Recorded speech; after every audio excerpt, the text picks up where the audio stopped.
Good evening friends, நான் தான் உங்கள் குஷி பேசுகிறேன் ஃப்ரம் ஸ்டார்டஸ்ட் டாக்ஸ் சேனல். இப்போ நான் என்ன சொல்ல போகிறேன்னா, என்னோடய வியூவர்ஸ் முன்னாடியே இருக்கவங்களுக்கு எல்லாத்துக்கும் தெரியும். நான் ஸ்லோகம் சொல்லிவிட்டு நான் அன்னத்தை நான் மனசார வேண்டிட்டு அதுக்கப்புறம் தான் சாப்பிடுவேன். ஸோ நான் இட்லி போட்டுட்டு வந்திருக்கேன். எனக்கு இன்னொன்று சொல்லணும், மறந்துட்டேன். எனக்கு கத்திரிக்காய் அலர்ஜி. யாருக்கெல்லாம் உங்களுக்கு கத்திரிக்காய் அலர்ஜி, அதுக்கு பதிலாக நீங்கள் என்ன காய் போட்டு செஞ்சால் அந்த கொட்டை குழம்பு டேஸ்ட்டாக இருக்குன்னு சொல்லி நீங்கள் கீழே கமெண்ட் போடுங்க.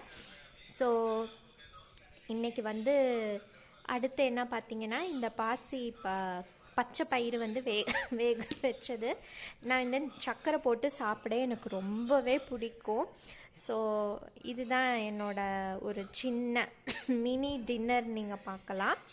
அப்புறம் இன்றைக்கி பௌர்ணமி, அதனால் கண்டிப்பாக நீங்கள் சந்திர பகவானை வேண்டிட்டு நீங்கள் சாப்பிடுங்க. ஏன்னா பெண்களுக்கு சந்திரன் தான் எல்லாமே, உங்களுக்கே தெரியும். அப்புறம் நம்ம இப்போ பார்க்குற இந்த சோர்வு, சலனம், ரொம்ப பயம், அந்த மாதிரி எல்லாம் ஒரு விஷயம் நம்மளை தாக்கிட்டே இருக்குது அப்படின்னு சொன்னீங்கன்னா, நீங்கள் கண்டிப்பாக சந்திரனை வழிபடுறது நல்லது.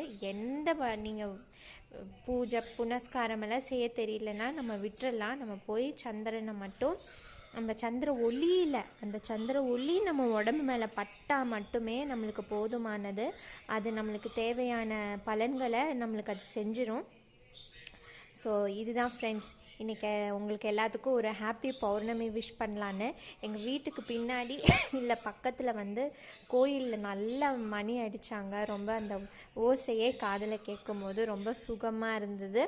ஓகே, இன்றைக்கி உங்கள் பௌர்ணமி அண்ட் இன்றைக்கி உங்கள் புரட்டாசியும் எப்படி போச்சு அப்படின்னு சொல்லி நீங்கள் சொல்லுங்கள் கமெண்ட்டில். அப்புறம் கண்டிப்பாக என்னோடய வீடியோவுக்கு மறக்காமல் ஒரு லைக் பண்ணுங்கள் ஃப்ரெண்ட்ஸ்.